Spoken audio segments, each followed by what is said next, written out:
नमस्कार, मुंबई मेट्रो में आपका स्वागत है। मैं हूं शशि तुषार शर्मा। बॉलीवुड में अपने पैर जमाने की कोशिश में जुटी एक एक्टर मॉडल के मर्डर ने माया नगरी को सकते में डाल दिया है। मॉडल की लाश उसके घर के बिस्तर पर पड़ी हुई मिली। लाश के सिर पर चोट के निशान थे। पुलिस इस मामले में 2 लोगों से पूछताछ कर रही है।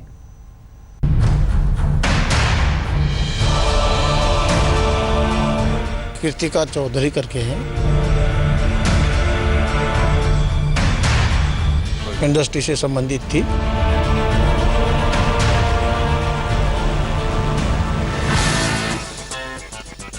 खूबसूरत, बोल्ड और कॉन्फिडेंस से भरी ये लड़की भी हिंदुस्तान के उन हजारों नौजवानों में थी जो पहले पर्दे पर छा जाना चाहते थे। उसने अपनी मेहनत और लगन के बूते आहिस्ता आहिस्ता ही सही माया नगरी में पांव भी जमाना शुरू कर लिया था। मॉडलिंग के असाइनमेंट के साथ साथ टीवी सीरियल्स और यहां तक कि फिल्मों में उसकी मौजूदगी दिखने लगी थी। लेकिन इससे पहले कि ये लड़की कामयाबी के आसमान पर पूरी रफ्तार से अपनी परवाज भरती, उसका मर्डर हो गया।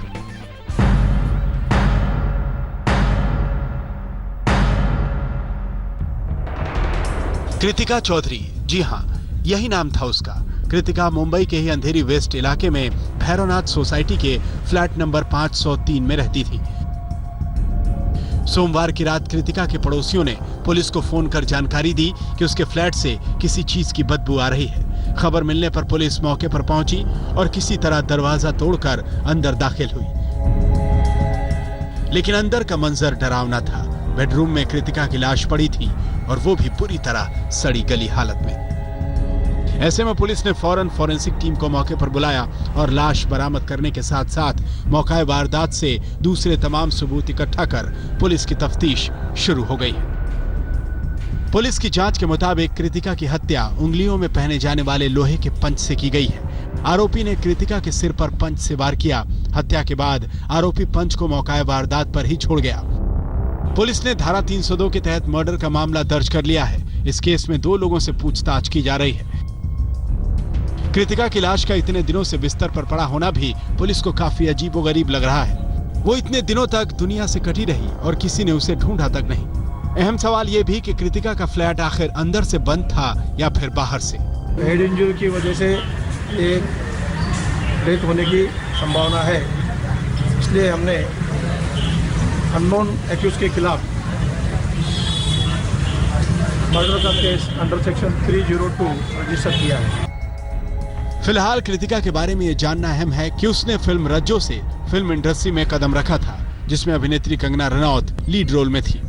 इसके अलावा वो फिल्म मुंबई कैन डांस साला के अलावा एकता कपूर के एक सीरियल में भी काम कर चुकी है। कृतिका दिल्ली के एक अच्छे परिवार से थी। उसका डिवोर्स हो चुका था।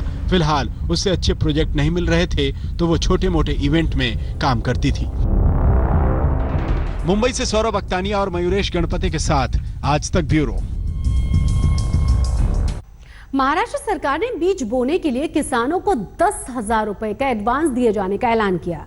एक तरफ इस फंड को जुटाने के लिए सरकार जुगत बढ़ा रही है, वहीं दूसरी तरफ सरकारी कर्मचारियों ने धमकी दे दी है कि अगर 7वें वेतन आयोग की सिफारिशें लागू नहीं की गई तो वो हड़ताल पर चले जाएंगे।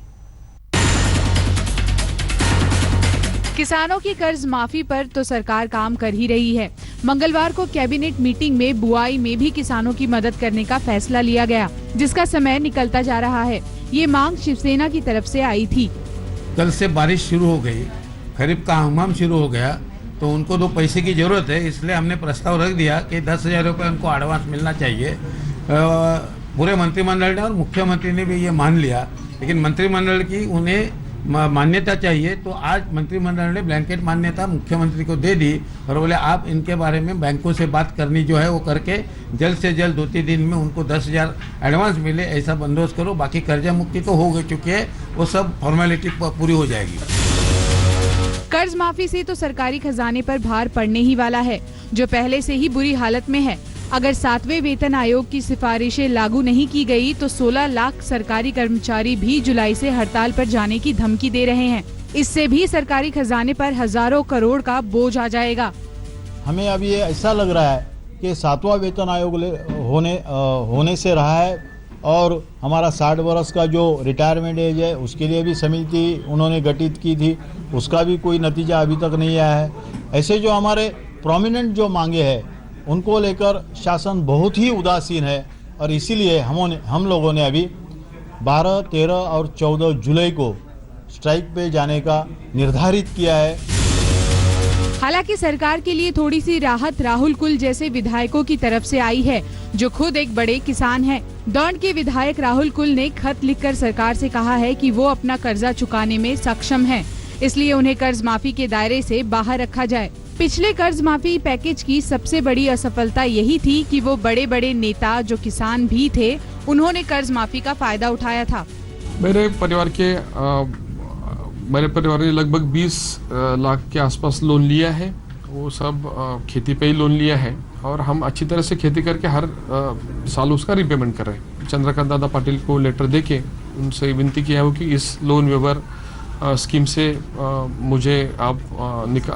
मुझे उसमें शामिल मत करो। आर्थिक गणित सही करने के बाद बीजेपी अब राजनीतिक गणित को भी सही करने में लग गई है। शिवसेना शुरू से ही किसानों की कर्ज माफी को लेकर बीजेपी पर दबाव बना रही थी। बुधवार को राजस्व मंत्री और कर्ज माफी के लिए बनी हाई पावर कमेटी के मुखिया चंद्रकांत पाटिल शिवसेना अध्यक्ष उद्धव ठाकरे से मिलेंगे। मुंबई से कमलेश सुतार के साथ आज तक ब्यूरो। शूटर गैंगवॉर की यादें अभी भी मुंबईकरों के जेहन में बहुत पुरानी नहीं हुई हैं। जैसे तैसे शहर में इस तरह की वारदातें थोड़ी कम हुई थी, लेकिन अब लगता है कि शूटर्स की नई पौध पैदा हो गई है, जो जाकर बिना खौफ के किसी के भी ऊपर बंदूक तान देते हैं, जबकि उनका अपना कोई क्राइम रिकॉर्ड नहीं है।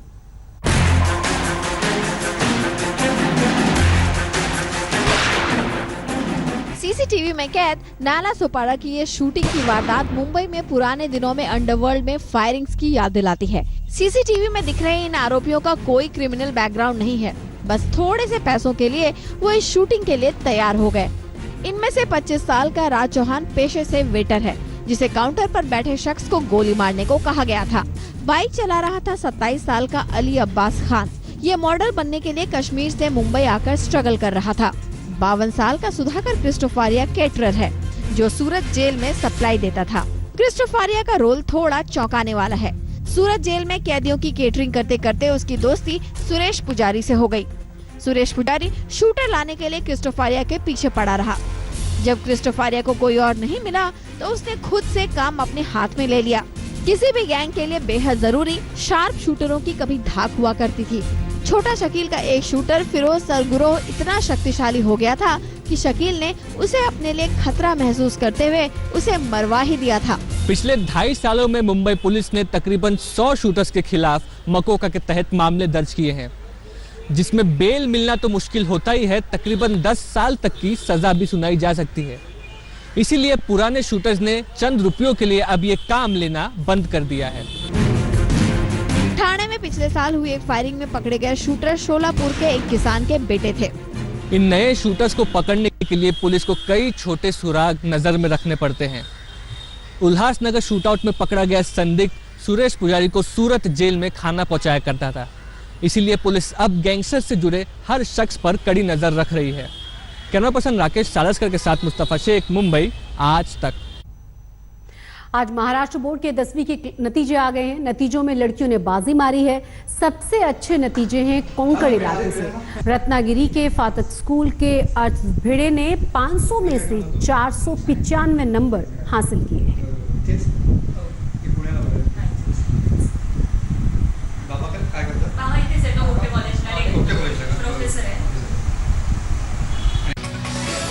और इसी के साथ मुंबई मेट्रो में बस इतना ही, लेकिन देश और दुनिया की तमाम बड़ी और अहम खबरों के लिए आप देखते रहिए आज तक।